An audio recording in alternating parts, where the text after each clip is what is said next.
স্বপ্নের কথা কাউকে শেয়ার করতে নেই। রাসূল সাল্লাল্লাহু আলাইহি ওয়াসাল্লাম ফজরের সালাতের পরে মসজিদে নববীতে সালাম ফিরিয়ে সাহাবাদের দিকে মুখ ফিরিয়ে বসতেন, তাসবিহ পড়তেন, এরপর জিজ্ঞেস করতেন, হাল রাআ আহাদুম মিনকুম আল বারিহাতা রুইয়া, গত রাতে কেউ কোনো স্বপ্ন টপ্ন দেখেছে নাকি? তো তখন সাহাবারা এই স্বপ্ন বলতেন, রাসূল সাল্লাল্লাহু আলাইহি ওয়াসাল্লাম ব্যাখ্যা করতেন। সুবহানাল্লাহ, কত সৌভাগ্যবান ছিলেন তারা। তাহলে স্বপ্ন বলা যাবে নাকি কাউকে? শুধু মুরাদ ভাই বলবে না, বাকিরা বলবে। সো স্পেশালি যদি কোনো ভালো স্বপ্ন দেখেন, এট দ্য সেম টাইম খারাপ স্বপ্ন যদি দেখেন, এটা আপনি শেয়ার করবেন না কারোর সাথে। কারণ স্বপ্ন এটা কেবলমাত্র মন মস্তিষ্ক প্রসূত কোনো বিষয় না। মুমিন জীবনে এটা অনেক অর্থবহ। মাঝে মাঝে স্বপ্নের মাধ্যমে আল্লাহ মানুষকে বার্তা দেয়, ইলহাম পাঠায় স্বপ্নের মধ্য দিয়ে। এজন্য বিজ্ঞ প্রাজ্ঞ শুভাকাঙ্ক্ষী কাউকে শেয়ার করা যায়। যার জ্ঞান নেই বা ব্যক্তিগত জীবনে পাপী, ভালো মানুষ নয় বা হিংসুক টাইপের, এদের কাউকে আপনার কখনো স্বপ্ন শেয়ার করবেন না। ভালো স্বপ্ন দেখলে শুকরিয়া করবেন আল্লাহর, আলহামদুলিল্লাহ, আল্লাহ কবুল করুন। খারাপ স্বপ্ন দেখলে পানাহা চাবেন আল্লাহর কাছে। সুনানে তিরমিজিতে একটা বাব আছে, একটা চ্যাপ্টার, বাব লা তাকুসুর রুইয়া ইল্লা আলা আলিম আও নাসিহ। ভালো আলেম অথবা শুভাকাঙ্ক্ষী ছাড়া স্বপ্ন কাউকে বলতে যেও না, এই অনুচ্ছেদের নাম। এরপর এর কারণটা কি? কারণটা হচ্ছে ফাইন্নার রুইয়া তাকাউ আলা মা তুআব্বার। স্বপ্নের ব্যাখ্যা যেমনটা করা হয় তেমনটাই হয়। আপনি একটা স্বপ্ন দেখলেন, একজনকে একটা বললেন, সে হুট করে একটা ব্যাখ্যা দিয়ে দিল, ওইটাই হয়ে যাবে। এটা আপনার জন্য ভয়ঙ্কর হয়ে যেতে পারে। লা ইউহাদ্দিসু বিহা ইল্লা লাবিবান আও হাবিবা। আপনার শুভাকাঙ্ক্ষী, আপনার বন্ধু, আপনার ভালো চায়, এদেরকে বলতে পারেন।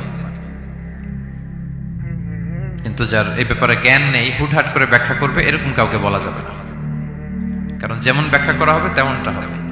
ইউসুফ আলাইহিস সালাম ভালো স্বপ্নের ব্যাখ্যা জানতেন, ইয়াকুব আলাইহিস সালাম ভালো স্বপ্নের ব্যাখ্যা জানতেন, আল্লাহ রাসূল সাল্লাল্লাহু আলাইহি ওয়াসাল্লাম ভালো স্বপ্নের ব্যাখ্যা জানতেন, আবু বকর রাদিয়াল্লাহু তাআলা আনহু সাহাবীদের মধ্যে সবচেয়ে ভালো স্বপ্নের ব্যাখ্যা জানতেন।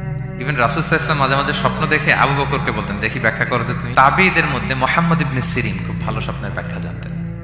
এক লোক এসে মুহাম্মদ ইবনে সিরিনকে বলল যে আমি দেখলাম আমার ছেলে পানি খেতে খেতে পেটটা এত বড় হয়ে গেছে। এই একই স্বপ্ন আরেকটা লোকও দেখলো, দেখে এক মূর্খের কাছে জিজ্ঞেস করলো। সে বলল, সর্বনাশ, এত বড় পেট হয়ে গেছে, তোমার ছেলে তো মারা যাবে। ঠিকই কয়েকদিন পরে ছেলেটা মারা গেল।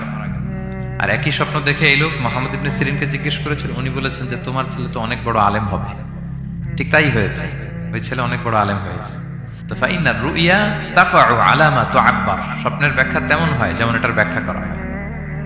রাসূল সাল্লাল্লাহু আলাইহি ওয়াসাল্লাম একবার স্বপ্নে দেখলেন যে তিনি, ওনাকে দুধ দেয়া হয়েছে, বাটিতে দুধ খাচ্ছেন, পরে আঙ্গুলের ফাঁক থেকে দুধ বেরোচ্ছে। এই সামান্য একটু দুধ রাসূল সাল্লাল্লাহু আলাইহি ওয়াসাল্লাম উমরে ফারুককে দিলেন। সাহাবারা বললেন, মাযা আউয়ালতা বিহি ইয়া রাসূলুল্লাহ, এটা তাওয়িল কি? তখন বললেন, আউয়ালতু বিহি আল ইলম, এটা দিয়ে আমি জ্ঞান বুঝিয়েছি। মানে উমরে ফারুকের আল্লাহ তাআলা অনেক জ্ঞান দিবে। স্বপ্নে কেউ দুধ খাচ্ছেন, এটা আপনার জ্ঞানের প্রতীক। রাসূল সাল্লাল্লাহু আলাইহি ওয়াসাল্লাম স্বপ্নে দেখলেন লোকজন দাঁড়ানো, কারো গায়ের জামা এতটুকু, কারো এতটুকু, কারো হাঁটু পর্যন্ত, আর উমরে ফারুক জামা একেবারে টেনে হিচড়ে যাচ্ছে। তো সাহাবারা বললেন, মাযা আউয়ালতা বিহি ইয়া রাসূলুল্লাহ, এই স্বপ্নের তাওয়িল কি, ব্যাখ্যা কি? রাসূল সাল্লাল্লাহু আলাইহি ওয়াসাল্লাম বললেন, আউয়ালতু বিহি আদ-দীন আত-তাকওয়া, এটা দ্বারা আমি দিনদারি বুঝিয়েছি। মানে উমরে ফারুকের দিনদারি অনেক বেশি। স্বপ্নে কেউ ছোট জামা দেখলে তার দিনদারি কমতেছে, এটার একটা আলামত।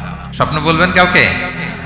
খুবই শুভাকাঙ্ক্ষী, আপনার একেবারে ক্লোজ ফ্রেন্ড, তাকে বলতে পারেন। আর অনেক বড় আলেম, যিনি ভালো ব্যাখ্যা করতে পারবেন, আপনাকে গাইড করতে পারবেন, তাকে বলবেন। এছাড়া বলা যাবে।